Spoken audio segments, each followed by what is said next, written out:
Good morning, it's Sunday and I've just started my run, looking at doing about 90 minutes and maybe extend that up to 2 hours. Today's episode I'm going to review my training week and I'm also going to talk about an exciting new addition to my race calendar. Hope you enjoy. My name's Paul and this is Paul Runs Daily.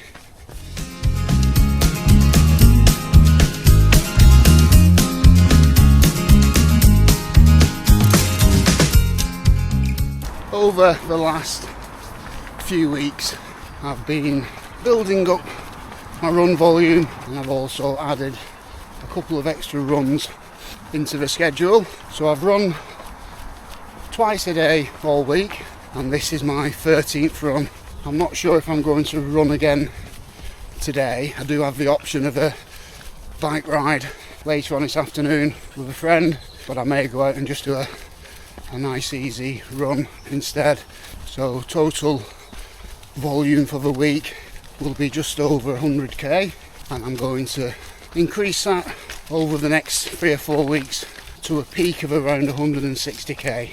That's pretty much my limit on weekly volume. Historically I've always found anything over 140k really on a consistent basis just absolutely wipes me out, and I do get sort of diminishing returns from that. So I'm building up slowly. I've added a couple of extra runs into the plan and I've just been taking my morning run just out an extra 20 minutes or so just to build up that volume. I did start the week doing a bit of filming on each run with the plan to show my week in training, but when I look back at some of the footage, pretty much every run is exactly the same. So they've all been around an hour, zone 1, zone 2, and if I'm honest, a little bit boring. The 2 interesting sessions I've done have been with my running club, and I didn't take the camera there. So other than my easy-paced runs, I've done 2 high-intensity workouts, and that was Monday evening, which was a interval session with Billings Run Club, and then on Wednesday we did a trail run, which is supposed to be a social run, but invariably we end up testing each other's legs and striding out a bit, so it becomes more like a upper zone 3, almost a threshold run really. So in terms of percentages, this week 90% of my volume has been low intensity, zone 1, zone 2, and just 10% at a higher intensity, and that fits really well with me. I don't recover as well off the harder sessions as I used to, so limiting them too early in the week leaves me quite fresh as I lead into the weekend. So that's been the training week so far. Next week is pretty much the same, but I do have an addition to my race calendar, which is a little bit short notice and probably not the wisest choice in the big scheme of things, but it's an event. Well, it's a format that I really enjoy and I couldn't really say no. The event is the Manchester Backyard Ultra. It's on the 12th of October and I did email the organiser. It filled up almost as soon as it opened.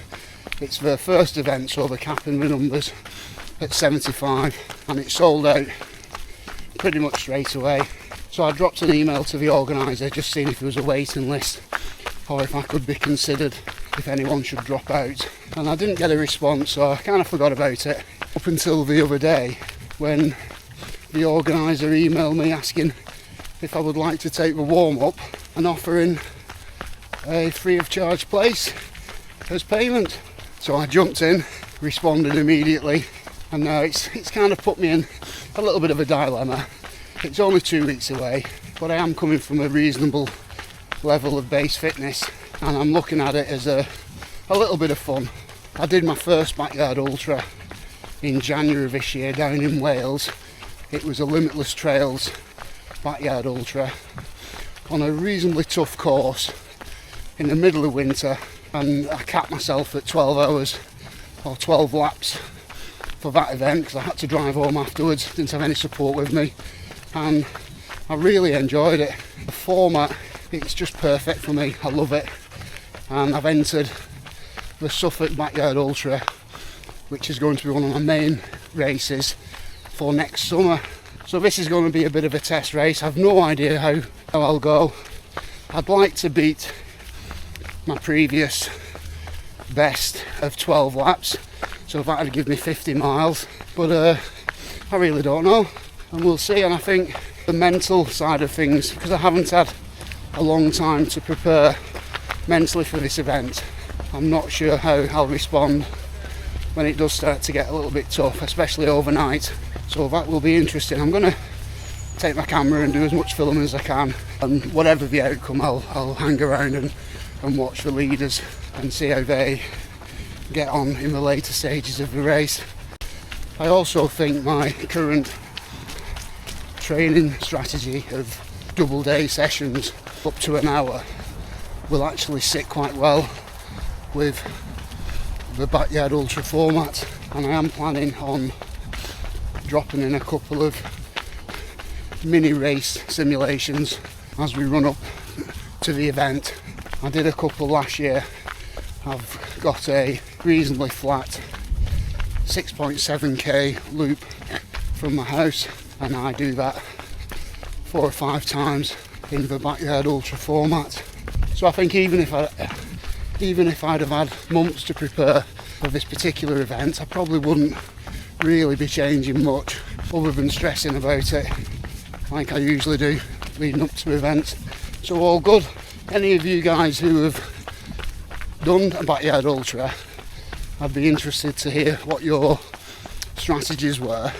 How did you prepare for the event? How did you manage yourself during the event? Nutrition, hydration, sleeping. Although I don't think the sleeping will be much of an issue for me. I don't envisage going much beyond 12 hours, so I don't think the accumulative fatigue and lack of sleep will be a major issue for me. I've watched lots of YouTube content of Backyard Ultras and people vlogging their experiences, and there seems to be as many different approaches to the event as there are events themselves. The one in Manchester is a reasonably flat course with one steep climb in it, so I guess it'll be just steady going, walk the climb, and probably walk into the event HQ, giving myself maybe about 10 minutes per lap to have a little sit down, drink and a bite to eat. At the January event, my timings were pretty even, all within a couple of minutes of each other, around the 50-minute mark, and I felt very comfortable with that pace.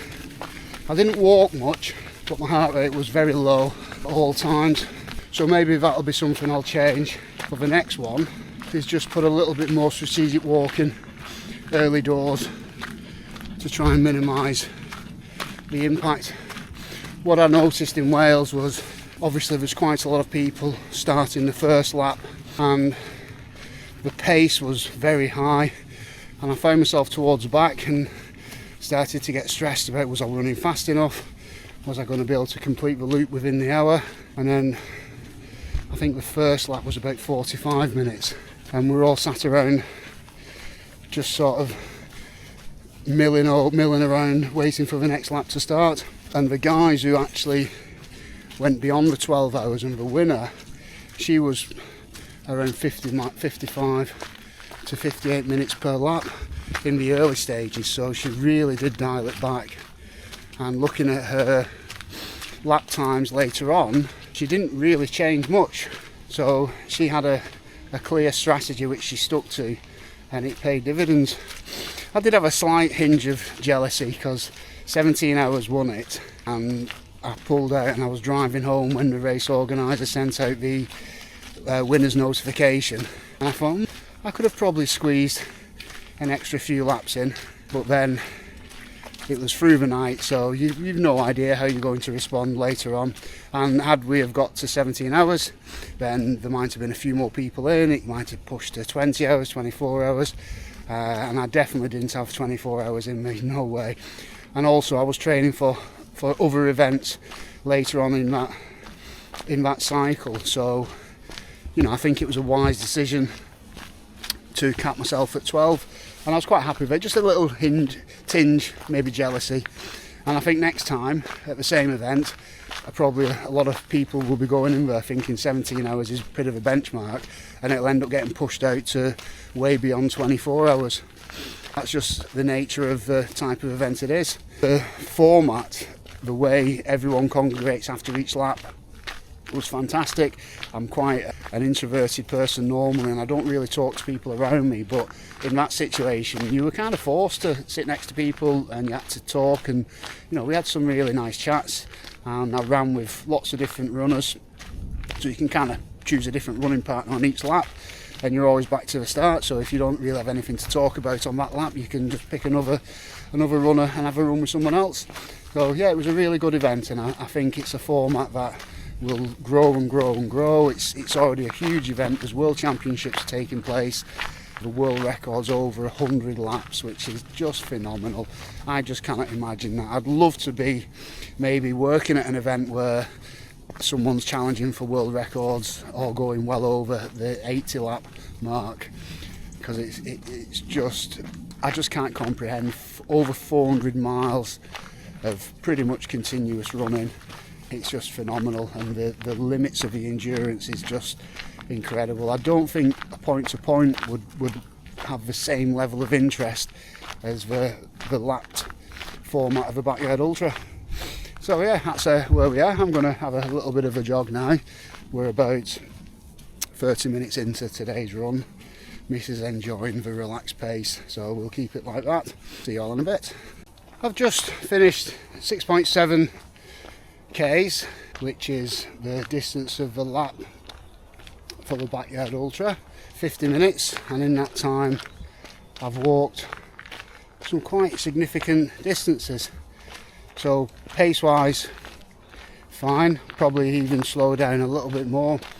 And the problem with timed events, or really with any ultra, is when you're out the door or out the blocks, you always feel like you're running too slow anyway, because you're completely fresh, you're well hydrated, you're full of carbs, and you've got that excitement and adrenaline coursing through your body and just itching you to push on. And more often than not, it doesn't really sink in until it's probably a little bit too late. But yeah, you probably have gone off too quick. I've done that. But it's pretty much been my race strategy from being a junior as a cross-country runner. But usually the events are short enough in distance that, you know, I can drag myself to the finish and still finish reasonably well. But on these ultra distance events and the unlimited timed events like the backyard ultra, it's different. So you have to learn how to pace. And you know, I'm having a walk now to take myself up to the hour, and then I'm going to start again, and I'm going to run 6.7k in around 50 to 55 minutes. That's the target this time. So I will be doing a lot of walking. I'm not even walking particularly quickly. I'm just letting myself transition between running and keeping the legs moving and getting towards that finish line. So that's sort of my strategy. I don't know if it's a good one. I think if sleep was a factor, you probably would maybe do some faster laps purely with the aim to give yourself a little bit more time in between laps to maybe catch 10-15 minutes worth of sleep. And I think the guys who are the most successful, who go 48 hours and beyond, are able to manage the sleep and are able to get those 10 minutes per lap, you know, over 5 or 6 laps. That's a decent amount of sleep overnight in an event. And if you can do that for the duration, even from the beginning, then you're going to do okay, because the running isn't fast, and you know, there's not really an issue of making cut-off times like there would be on some of the more popular point-to-point ultramarathons. Right, so just sort of ticking towards the 1 hour point now, so I'm going to have a little bit of a slow jog and retrace my steps back home. And I'll probably put the camera away now and just listen to a little bit of an audio book. So if you've made it this far, thank you very much for watching. I appreciate you taking the time out of your day. So why not hit subscribe? There's no easy way of saying that. I've tried to come up with a way of doing it. I'm not really that fussed if you do subscribe. If you've enjoyed watching it, then brilliant. That's enough for me. And I'll see you all soon.